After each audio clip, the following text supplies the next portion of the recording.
여러분 안녕하십니까? 여러 가지로 국내외적으로 작은 경색이 많이 되고 또 끝날 줄 모르는 미국 달러의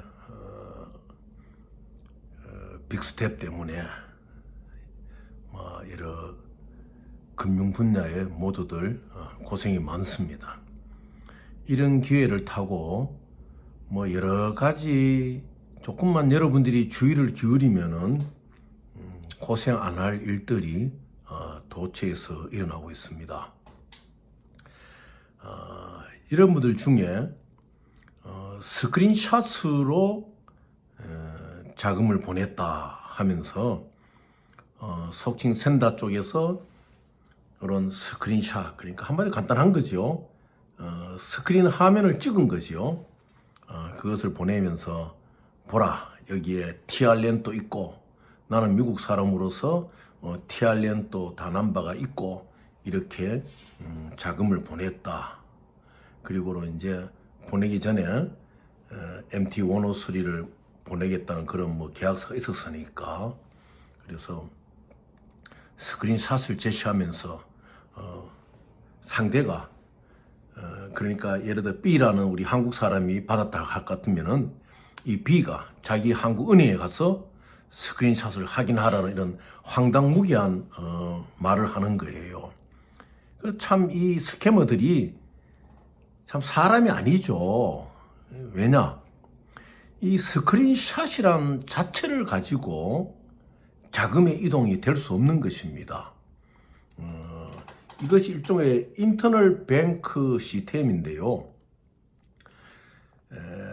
예를 들어 가지고 이제 제가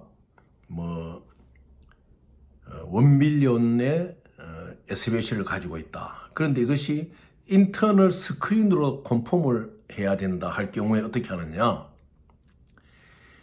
이 1밀리언 SBC를 받을 은행이 선정되면은 그 은행의 베니피셔리가 자기 은행의 뱅크하고 이야기를 해가지고 컨펌을 받아야 돼요. 내가 인터널 뱅크 스크린으로 1밀리언에 대한 스위프트 컨펌을 받겠습니다. 이렇게 해서 윈도우 타임이라는 걸 정합니다. 그러니까 인터널 뱅크 스크린으로 1밀리언의 SBC를 확인해주는 양쪽 뱅크가 이제 서는 거지요.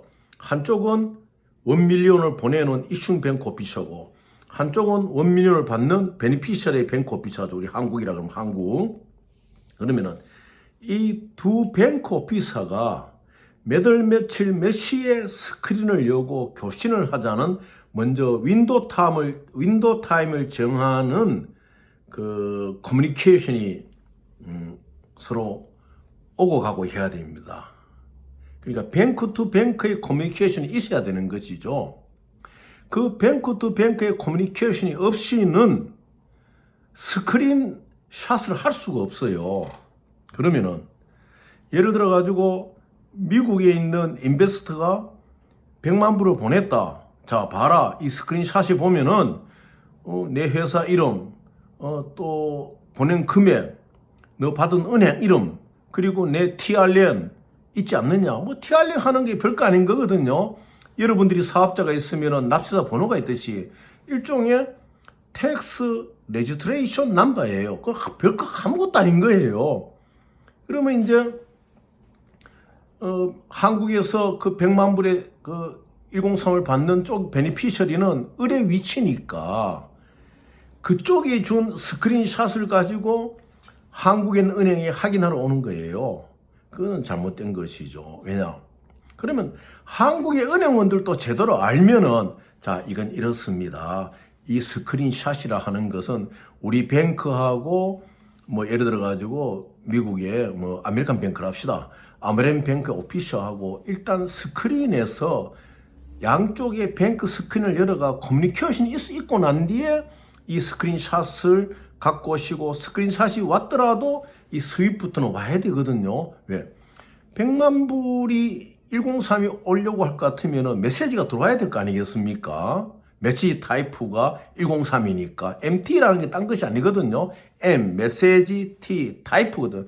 메시지 타입가 무엇이냐? MT190 메시지 타입가 1자 붙은 건 통지입니다. 통지.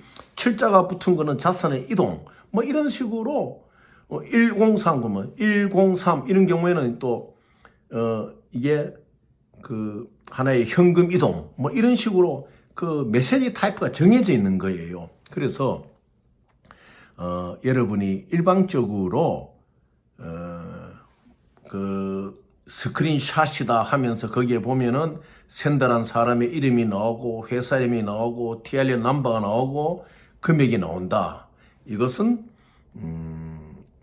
그걸 가지고 자금이 이동되었다 이렇게 인정하는 것은 아니다는 것을 여러분이 분명히 알고 계셔야 돼요.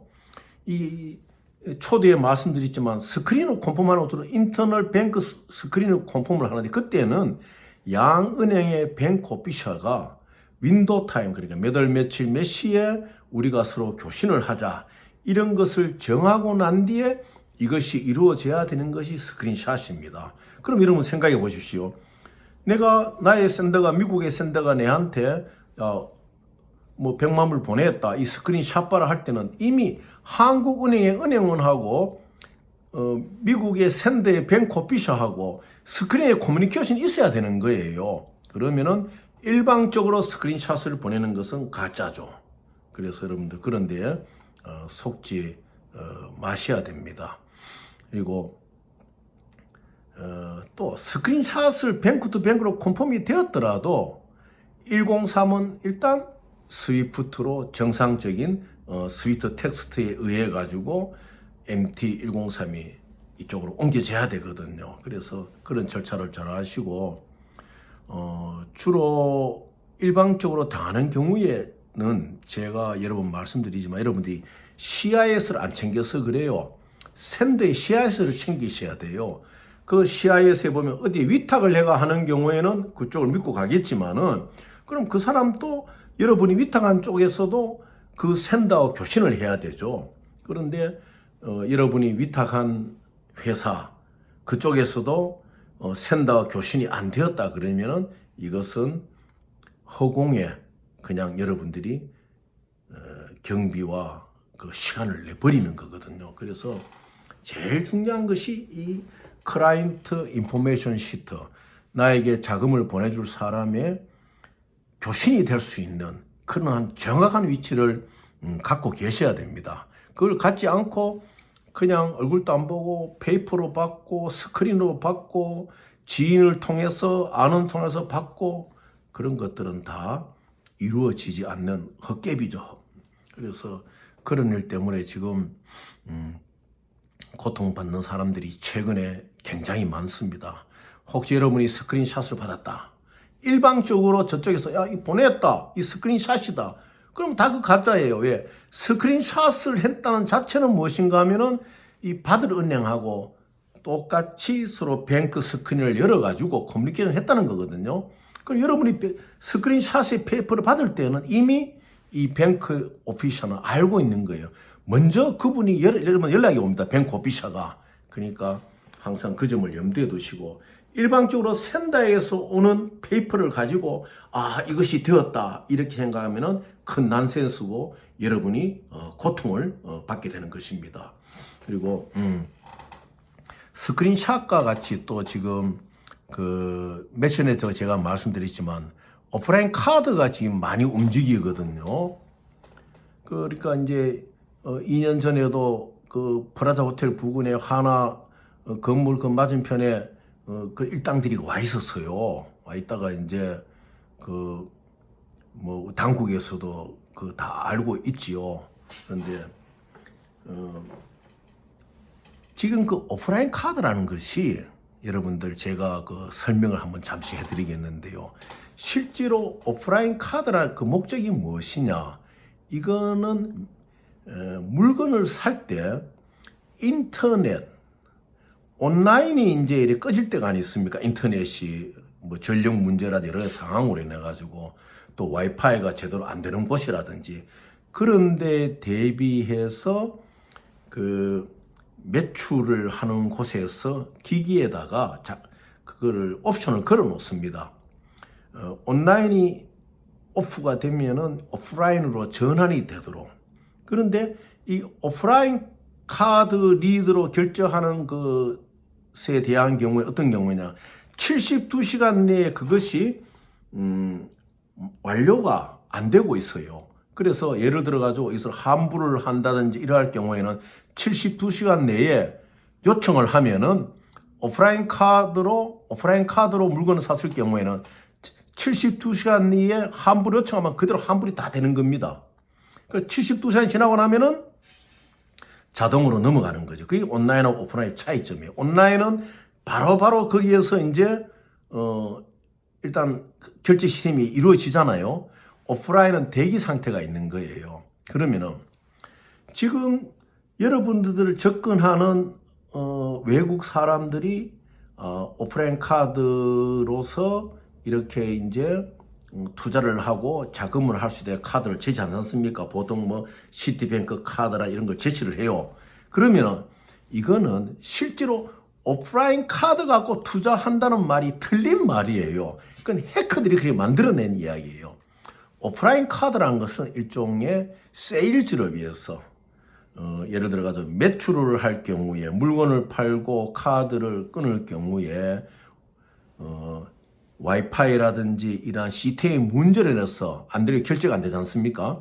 그럴 경우에 대비해 가지고 POS 시스템으로 걸어 놓는 거거든요. 그러니까 현금을 끄집어내는 게 아니죠. 그러니까 내가 예를 들어 월드마켓, 예를 들어 큰 슈퍼마켓에가 물건을 살 때 오프라인 카드로 살 수가 있는 거죠. 왜냐하면 대부분 온라인에도 오프라인 옵션을 걸어 놓으니까. 그럼 물건을 삽니다. 사고 72시간 내에 샀던 사람은 이거를 환불 조치를 할 수가 있어요. 물건을 손을 안 댔으면은. 그래서 이 해커들이 할 때 어떻게 하는가 하면은 예를 들어 가지고 한국의 A라는 사람이 포스트 대상이 안 됐습니까? 그럼 그 사람을 데리고 갑니다. 마켓 큰 데 가가지고 뭐 전자상가 같은 데 가가지고 가서 자기가 갖고 있는 오프라인 카드로 물건을 사요. 200만 원, 300만 원. 사면 이래 보고 있으면 와 진짜 오프라인 카드로 하는구나 이렇게 알죠. 헤어지고 난 뒤에 그 사람은 72시간 내에 그걸 다시 환불을 합니다. 그런데 중요한 것은 뭐냐, 그 오프라인 카드로는 캐시를 인출을 못해요. 여러분 앞에 그 해커들이 보여주는 카드는 오프라인 카드가 아니고 자기들이 이미 그 안에다가 칩 안에다가 돈을 넣어가지고 일시적으로 쓸 수 있도록 해커들이기 때문에 온라인을 따가지고 하는 겁니다. 그래서 현금을 이제 끄집어내고 이렇게 하죠. 완전히 절도죠, 그게. 그래서 말은 오프라인 카드라는데 이 해커들이 쓰는 오프라인 카드는 한마디로 절도 카드죠. 그래서 이 오프라인 카드 갖고 오프라인 카드를 명목으로 내세우지만은 여러분들한테 이제 POS 시스템에 의한 물건을 사는 그런 오프라인 카드, 실제 오프라인 카드죠. 그런 물건을 이제 사는 것도 보여주고, 그 다음에 자기들의 그 컴퓨터 프로그램에 의해서 자금을 끄집어낼 수 있도록 칩을 한 걸 갖고 ATM에서 돈을 빼내는 걸 보여줍니다. 그럼 이 사람들의 궁극적인 목적은 뭐냐? 그러한 것으로 여러분들에게 믿음을 사가지고 여러분들을 활용하는 거죠. 뭐 예를 들어가지고 여러분들에게 이 데뷔 카드, 안 쓰는 카드 같은 거를 많이 모아 오면은 우리가 이걸 가지고 달리 그 어떤 자금을 만드는 방법도 있다. 이래가 주로 하는 게 뭐냐면은 공중으로 떠 있는 크레라인에 대해 가지고 이 해커들이 끄집어내는 거예요. 그 완전 해커 집단인 것입니다. 그래서 국내에 한 2년 전에 국내에서 와가지고 일당들이 와서 움직이다가 철수를 했는데 최근에 다시 들어오는 모양이에요. 그래서 이 오프라인 카드를 가지고 뭐 투자를 해주겠다 하면서 여러분에게 어떤 우리 인베스터들이 있을 만한 장소를 만들어 달라, 컴퓨터 설치를 해달라, 이런 것들은 거절하셔야 됩니다. 여러분들도 모르는 사이에 국제 해커들의 절도 사건에 이제 끼어들게 되는 것이요. 그래서 뭐 예를 들어 여러분들이 빈 그 데뷔 카드를 모아줍니다. 모아주면은 그 카드에는 전부 다 약간의 돈도 남아 있지만은 모든 그 카드 홀더의 정보가 다 안 있습니까? 꼭 뭐랍니까? 보이스피싱 하는 거 똑같아요. 그 정보를 다 체크해 가지고 그 카드하고 연계된 다른 카드, 그 사람 그 홀드에 연계된 다른 카드에서 돈을 크레딧을 빼내는 거죠. 그래서 이것은 잘못하면 뭐 범죄의 연루가 될 수 있다. 그래서 뭐 외국인들이 와서 오프라인 카드 갖고 인베스트를 할 수 있으니까 같이 협력해서 사자 그러면 아예 거절하십시오. 주로 보면 파키스탄, 그리고 두바이에서 오더라도 주로 아프리카 계통 애들. 그리고 주로 보면 파키스탄 애들이 많이 해요, 그거를. 뭐 2년 전에는 파키스탄 군부의 유명한 사람의 아들이라 그러면 사진도 자기 아버지가 찍은 사진도 있겠어요. 뭐 저는 그 사람이 정말 그 군부 장성인지 나는 모르겠지만은 그렇게 하고 그 다음에는 또 국정원 직원도 아닌데 국정원에서 우리를 이래 보호해 준다. 그래가지고 그 행세를 막 하다가 저한테 이제 혼난 적도 있고 이래요. 그래서 여러분들 오프라인 카드는 그 범죄 집단에 개입하는 겁니다. 그거는 실질적으로 오프라인 카드가 있어요. 그거는 무엇이냐? 세일즈에 사용되는 거거든. 세일즈에.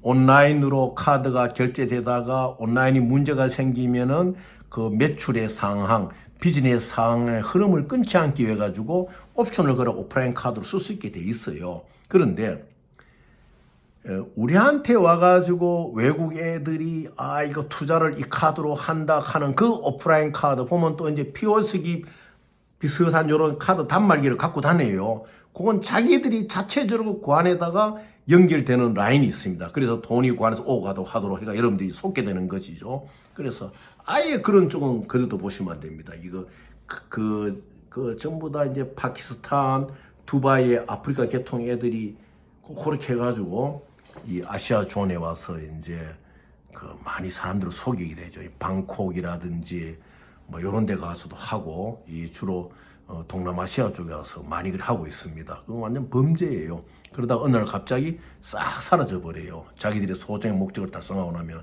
결국 그러면 현지에 있는 협조했던 사람은 그 범인이 되는 거예요. 언젠가 알게 되거든요. 자기의 크레딧 라인이 없어진 거를 카드 홀더가 알지 않습니까? 그러다면 결국 그럼 내가 헝카드 버린 걸 누가 가져갔느냐 뭐 이래가 다 추적하면 다 나오게 안 되겠습니까? 요즘 보시면은 암만 정치자금 준 사람 받니 안 받니 그래도요 그 시점에 있던 위치 같은 거 다 추적하게 되면 그게 다 나오게 돼 있거든요. 그래서 우리가 상당히 지금 이 시기에 조심을 해야 됩니다. 그리고 우리 한국이 국제금융에 대해 가지고 특히 뱅크 인스트루먼트나 이러한 투자 분야나 뱅크의 업무 시스템을 잘 모르다 보니까 너무 많이 속고 있거든요. 그래서 여러분들 사소한 거라도 글을 올려주시고 제가 또 이렇게 말씀을 드리고 오늘 오프라인 카드는 오늘 어떤 분 요청이 있었어요. 그래서 제가 한 번 더 설명을 해드립니다. 그러니까 오프라인 카드는 있습니다. 오프라인 카드는 마켓에서 정상적으로 다 쓰고 있어요. 그런데 이 외국 애들이 와서 저는 해커라 그럽니다. 그 해커들이 와서 하는 거는 말이 오프라인 카드지 결국 여러분들에게 믿게끔 만들어 가지고 여러분들을 통해서 데뷔 카드를 모읍니다. 안 쓰고 있는 데뷔 카드를. 그리고 그 데뷔 카드 안에 있는 인포메이션을 데이터를 정밀 분석해 가지고 약간의 돈이 더 있겠다는 싶은 쪽에 그 라인을 잡아버리는 거예요. 그래서 여러분들 다음 시간에 한번 여기다 한 번 더 말씀을 드리겠는데 여러분들 주의를 하셔야 됩니다. 다음 시간에 뵙도록 하겠습니다.